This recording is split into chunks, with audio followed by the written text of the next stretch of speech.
नमस्कार दोस्तों, आज मैं एक ऐसे महिला के संघर्ष की कहानी आप सबको बताने जा रही हूँ जो हम सभी के लिए बहुत ही रोंगटे खड़े कर देने वाली है। मर्मस्पर्शी कहानी है सिंधु ताई सपकाल जी की, जिन्होंने जलती चिता की आग पर रोटियां सेक कर खाई। जी हाँ, ये रोंगटे खड़े कर देने वाली कहानी है और सच्ची कहानी है, कोई काल्पनिक नहीं। सिंधु ताई सपकाल जी का जन्म 14 नवंबर 1948 को महाराष्ट्र के वर्धा नामक स्थान पे छोटे से गांव में हुआ था। इनके पिता चरवाहे थे जो कि जानवरों को चराते थे। इनकी पढ़ाई शिक्षा दीक्षा सिर्फ कक्षा चौथी तक हो पाई थी। लिंग भेद के कारण इनका विवाह 10 साल की उम्र में 30 साल के व्यक्ति से हुई जो कि एक चरवाहे थे, और ये जिसके यहाँ वो चरवाहे थे उनके यहाँ ये गोबर उठाने का कार्य करती थी। गोबर उठाने के लिए कई औरतें थीं और गोबर उठाने के काम के लिए इन लोग को कोई पैसे भी नहीं मिलते थे।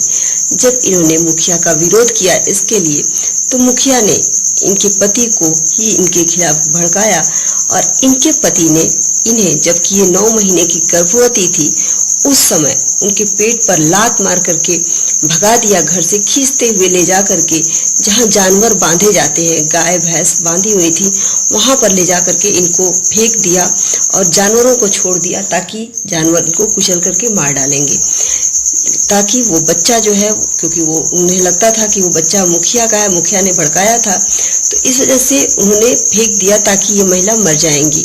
लेकिन वहां पर जानवरों ने, गाय ने इनकी मदद की और इनका जो है वहां पे प्रसव हुआ। एक बच्ची को इन्होंने जन्म दिया। उस बच्ची को लेकर के जब ये मरने वाली थी, उससे पहले कहें कि नाल एक होता है जो कि औरतों का होता है, वो काटने के लिए इन्होंने कहती हैं कि 16 पत्थर मार करके इन्होंने उस नाल को अपने खुद से काटा था। बहुत ही मर्मस्पर्शी कहानी है एक महिला की। उसके बाद ये रेलवे की पटरी पर गई, मरने की कोशिश किया, मरने जा रही थी। फिर अचानक रोते बच्चे को देख करके, अपनी बच्ची को देख करके इन्हें दया आई। इन्हें लगा कि वो बच्ची इनसे कह रही है कि तुमने क्यों मुझे पैदा किया, क्या मारने के लिए पैदा किया। फिर वहां से ये उठ करके रेलवे पटरी से निकल करके बाहर आई, हट गई, और जो बाहर निकली तो देखी बहुत से अनाथ बच्चे घूम रहे थे, भीख मांग रहे थे। इन्हें उन बच्चों को देख करके बहुत दया आई।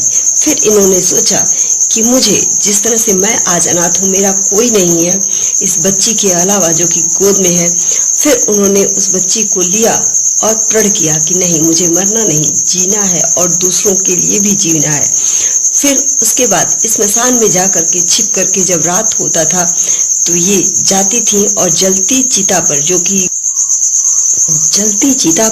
पिंडा पारने के लिए लोग आटे की लोइयां फेंकते थे, उसकी रोटियां बना करके उस आग पर सेक करके, चिता पर सेक करके रोटियां खाती थी, ताकि वो खुद भी जी सके और अपने बच्ची को जीवित रख सके और साथ ही उन अनाथ बच्चों के लिए भी एक माँ बन सके, जो कि रेलवे प्लेटफॉर्म पे देख करके आई थी। फिर उन्होंने भीख मांगा, जगह जगह भीख मांग करके उन बच्चों का। बाद में उन्होंने खुद की बच्ची को एक हलवाई के यहाँ गोद दे दिया ताकि और बच्चों में फर्क न महसूस हो सके, उन्हें वो सभी बच्चों को समान रूप से प्रेम कर सके। कुल मिलाकर सिंधु ताई मेरी सगी माँ ने मेरे ऊपर बहुत प्यार किया होता है। 700 अवार्ड्स इस गवर्नमेंट के तरफ से मिल चुके हैं। पद्मश्री शामिल है, मदर टेरेसा अवार्ड शामिल है। कुल मिलाकर बहुत सारे अवार्ड इन्हें दिए गए इनके कार्य के लिए, लोगों को, अनाथ बच्चों को पालने के लिए। और लगभग ये कहती हैं कि मेरी फैमिली में लगभग 350 दामाद हैं, 250 बहुएं हैं और लगभग 500 पोती पोतियां हैं। कुल मिलाकर के सिंधु ताई हम सभी महिलाओं के लिए आदर्श रूप हैं, जिनका खुद का घर न रहते हुए खुद के पति ने निकाल दिया, फिर भी आज पूरे इतने सारे बच्चों की माँ बनी और पूरे समाज के लिए एक आदर्श रूप प्रस्तुत किया। इसके लिए इन्हें लगभग 700 अवार्ड गवर्नमेंट ने दिए हैं। पद्मश्री अवार्ड से इन्हें सम्मानित किया गया है, इन्हें मदर टेरेसा अवार्ड से सम्मानित किया गया। इनकी मृत्यु 4 जनवरी 2022 को हो चुकी है और कुल मिलाकर हम सभी के लिए ये एक आदर्श महिला है। 80 साल की उम्र में इनके पति जब खुद वापस इनके पास रहने के लिए आए तो इन्होंने सहज ही स्वीकार कर लिया और पहले बेटे के रूप में उन्हें स्वीकार किया।